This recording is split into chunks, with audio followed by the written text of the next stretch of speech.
Hello welcome students to our YouTube channel NTSC वाला। तो आज ये हमारा लेक्चर थ्योरी है एनएलएम का, न्यूटन्स लॉज ऑफ मोशन का। तो चलिए आज का अपना लेक्चर स्टार्ट करते हैं। इससे पहले 2 लेक्चर और आ चुके हैं, अगर आपने नहीं देखे हैं तो वो देख लीजिए पहले। In this lecture we will discuss about the following topics.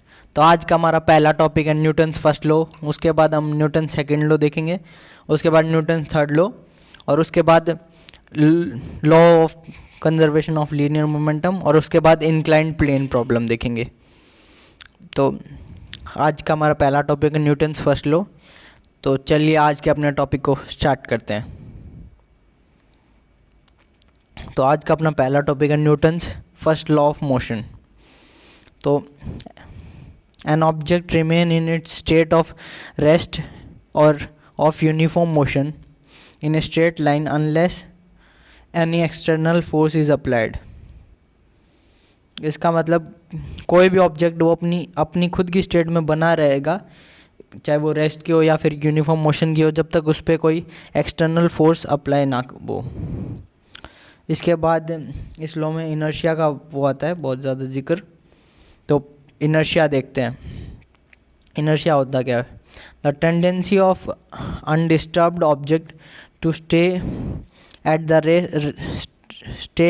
rest or to keep moving with the same velocity is called inertia। तो कोई भी ऑब्जेक्ट जो अपनी जिस स्टेट में है उसी स्टेट में रहना चाहेगा तो वो इनर्शिया होता है। तो फर्स्ट लॉ, इसको लॉ ऑफ इनर्शिया भी कहते हैं। फर्स्ट लॉ को इनर्शिया के 3 टाइप होते हैं। पहला इनर्शिया ऑफ रेस्ट, उसके बाद इनर्शिया ऑफ मोशन, और उसके बाद आता है इनर्शिया ऑफ डायरेक्शन। अब हम इनको भी डिफाइन करेंगे आगे। तो चलिए पहले अपना देखते हैं inertia of rest. The tendency of an object to maintain its state of rest is called inertia of rest. कोई इनके नाम से ही क्लियर हो रहा है, कोई भी ऑब्जेक्ट जो अपना रेस्ट की स्टेट में मेंटेन रखे वो इनर्शिया ऑफ रेस्ट होता है।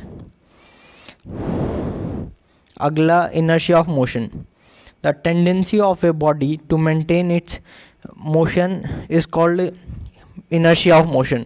तो इसका मतलब है कि जो भी ऑब्जेक्ट अपनी मोशन की स्टेट को बनाए रखे वो इनर्शिया ऑफ मोशन कहेंगे इसको, फिनोमिना को।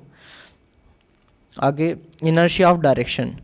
The tendency of a body to maintain its motion is the tendency of a body to maintain its direction of motion is called inertia of direction. तो आगे हम देखते हैं इनर्शिया के कुछ एग्जांपल देखते हैं। तो जैसे हम कभी भी अगर बस में ट्रैवल करते हैं तो बस जब स्टॉप हुई होती है और एकदम से जब स्टार्ट होती है तो हम पीछे की तरफ जाते हैं, क्योंकि हम भी रेस्ट में थे और बस भी रेस्ट में थी। फिर बस जब स्टार्ट करती है अपना मोशन तो हम खुद की जहाँ पे थे वहीं स्टेट पे रहना चाहेंगे, इसलिए हम एक बार पीछे जाते हैं, पीछे की बॉडी हमारी। और जैसे आपने कैरम खेला होगा तो जैसे कि जो इससे हम कैरम से स्ट्राइकर से जब मारते हैं जो सबसे नीचे की जो वो होती है वो निकल जाती है और बाकी सारे अपने रेस्ट में वैसे के वैसे रहते हैं। तो ये भी इनर्शिया ऑफ रेस्ट का एग्जांपल है। इसके बाद इनर्शिया ऑफ मोशन का एग्जांपल देखते हैं।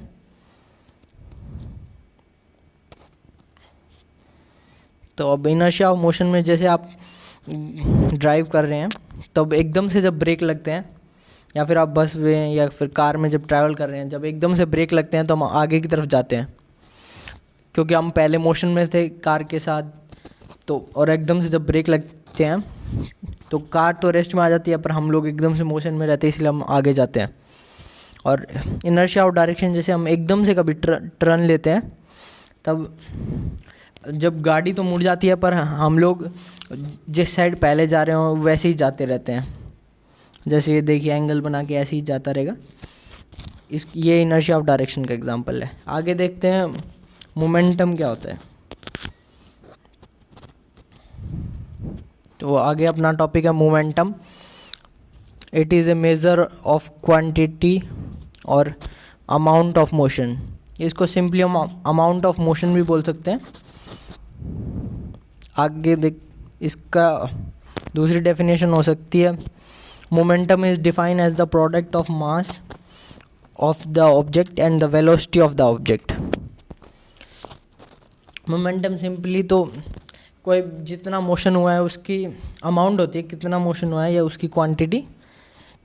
और इसको वैसे साइंस में हम ऐसे कर सकते हैं कि जो product of mass of the object and the velocity of the object, जो बॉडी है उसका मास और उसकी वेलोसिटी का जो प्रोडक्ट होता है वो मोमेंटम होता है। इसके बाद it is a vector quantity, that means it have both magnitude and direction, और it follows the law of vector addition. Momentum vector quantity होती है और इसको हम p से डिनोट करते हैं, और p equals to mass of the object और इनटू में velocity of the object, p equals to mv। जैसे मास की यूनिट हमें पता है kg होगी और वेलोसिटी की यूनिट मीटर पर सेकंड, तो इसकी मोमेंटम की यूनिट हो जाएगी kg मीटर पर सेकंड। आगे देखते हैं impulse. It is the change of momentum of an object when the object is acted upon by the force of for an interval.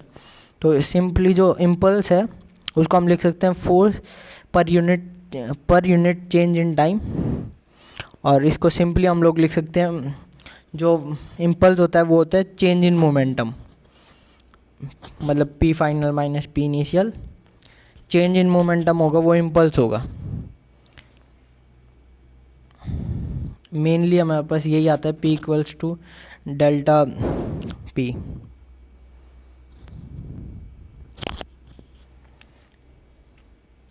आगे Newton second law of motion, अगला हमारा topic है। This law states that the acceleration of a body is directly proportional to the net force acting on the body and inversely proportional to the mass of the object body। ये कहना चाहता है जो body जिस acceleration से move कर रही है, जो उसका एक्सेलरेशन है वो जो उस पर जो नेट फोर्स लग रहा है उसके तो डायरेक्टली प्रोपोर्शनल होगा और उसके मास के इन्वर्सली प्रोपोर्शनल होगा। और इसको हम और कह सकते हैं the rate of change of momentum of an object is directly proportional to the applied force of the object। तो जैसे फोर्स है इसको हम इधर उसमें फॉर्मूले से लिखेंगे तब हमें समझ में आ जाएगा। फोर्स है उसको dp/dt लिख सकते हैं, मतलब चेंज इन मोमेंटम, और p मोमेंटम है हमें पता है p इक्वल्स टू mv होता है, तो इसको mv लिख लेते हैं, dmv और बाय dt। और मास कांस्टेंट होता है तो मास बाहर आ जाएगा और dv/dt बचेगा अंदर, और dv/dt हमें पता है क्या होता है, एक्सेलरेशन होता है। dv/dt change in velocity per unit time is, we know that it is acceleration, it is mass into acceleration. F equals to ma, यहाँ से हमारे पास ये इक्वेशन आ जाती है जो हम यूज़ करते हैं, force equals to mass and into acceleration. आगे Newton's third law of motion. आगे हम न्यूटन का थर्ड लॉ देखते हैं। When two body interact they apply force to one another that are equal in magnitude and opposite in direction. Newton का third law बहुत simple है दोनों law से, कि जो भी कोई भी ऑब्जेक्ट है जब हम उस पर फोर्स लगाते हैं या फिर जब कोई भी दो बॉडी इंटरेक्ट करती हैं तो वो एक दूसरे पे इक्वल और अपोजिट फोर्स लगाती हैं। जो फोर्स लगाता है वो इक्वल तो मैग्नीट्यूड में होता है और डायरेक्शन अपोजिट होती है उसकी। तो जैसे इसको न्यूटन के थर्ड लॉ को हम law of action and reaction कहते हैं। जैसे आप रॉकेट फ्लाई करता है तो ऊपर की तरफ तो नीचे उसका वो गैसेस छोड़ता है फ्यूल से, तो वो एक्शन करता है और उससे उसके ऊपर रिएक्शन लग के वो फ्लाई कर पाता है ऊपर। तो इस लॉ को हम law of action and reaction भी कहते हैं। इसके आगे अपना law of conservation of linear momentum, इस लॉ को देखेंगे हम आगे। The total linear momentum of the system is conserved if no external force is acting on the system। अगर किसी सिस्टम पे मतलब दो ऑब्जेक्ट हैं या कितने भी हो सकते हैं सिस्टम में, तो ऑब्जेक्ट उस पर जब तक कोई एक्सटर्नल फोर्स ना लगे तो उसका मोमेंटम कंजर्व्ड रहता है। Total linear momentum of an body is equal to the vector sum of linear momentum of each particle in the system. जो दो ऑब्जेक्ट हैं उनके जो मोमेंटम का सम होता है वो इक्वल रहता है हमेशा, वो चेंज नहीं होता। ये कहता है। तो जैसे अब पहले फिगर 1 में देखिए, जैसे ये कोई ऑब्जेक्ट है, पहला ऑब्जेक्ट है जिसको m1 मास है, दूसरा m2 मास है दूसरे ऑब्जेक्ट का, और ये इस डायरेक्शन में मूव कर रहा है। वेलोसिटी है इसकी u1, इस डायरेक्शन में मूव कर रहा है इधर। आगे u2 से ये करता है दूसरा ऑब्जेक्ट m2।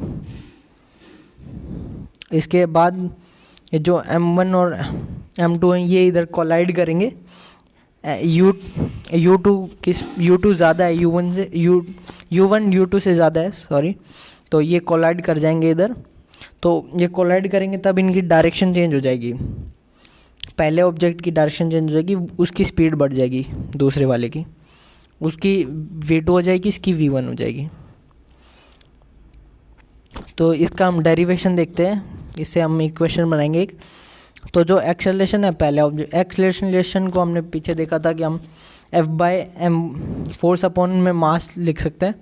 तो इसको हमने लिख दिया F/m1, और इसके बाद हम इसको लिख सकते हैं। और एक्सेलरेशन को हमें पता है कि change in velocity upon time लिख सकते हैं। तो v1 minus u1 upon t, ये भी एक्सेलरेशन होता है। तो इधर से हमारे पास आ जाएगा m1 v1 minus m1 u1 equals to force into time.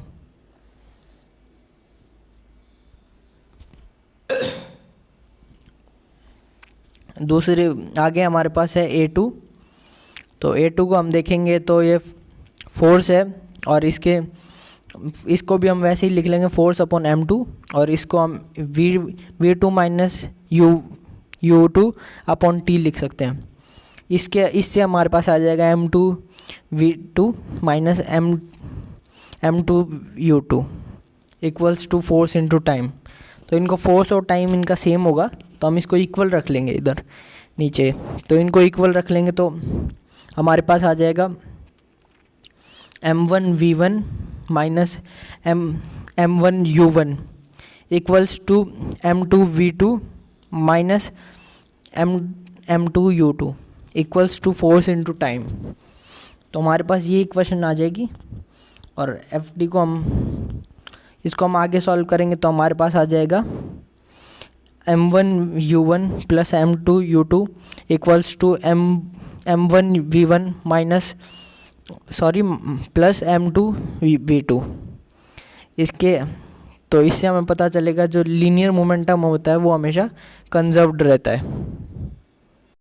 इसके आगे अपना देखते हैं इंक्लाइंड प्लेन के पे प्रॉब्लम देखते हैं, इंक्लाइंड प्लेन प्रॉब्लम। तो ये क्वेश्चन से समझते हैं हम इसको।